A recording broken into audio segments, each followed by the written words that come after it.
Good evening, and welcome to the latest episode of Randall Reads.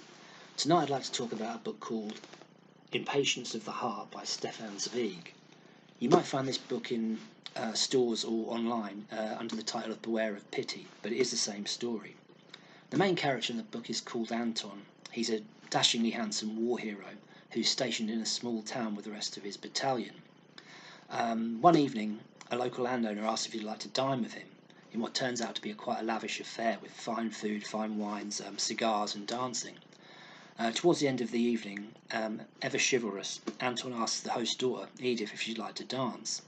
Unbeknown to Anton, however, Edith is actually crippled from the waist down, and she is absolutely horrified and hugely offended that he would ask her to dance. Aghast at this blunder that he's made, Anton calls round the next day and apologises profusely, brings her flowers and spends a little time in her company. Immediately, her father, who is absolutely devoted to her health care and who harbours genuine hopes that she might be able to walk again one day, sees the positive effect that Anton is having on her, and he encourages him to call round more often.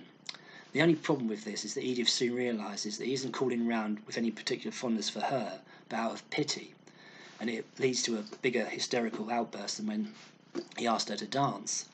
As the story progresses, I think Anton does generally develop fond feelings towards Edith, but because he can see that he literally holds this girl's health and well-being in his hands, he goes to the extreme lengths of asking her to marry him, with, I might add, completely disastrous consequences.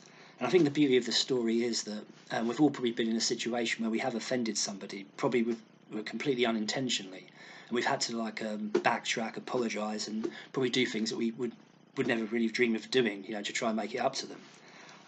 This is all written to the backdrop of the First World War breaking out, and it's an achingly beautiful read. It's called Impatience of the Heart by Stefan Zweig, and it's my next recommendation. So please do try and give it a read if you can. Thank you for listening. Good evening.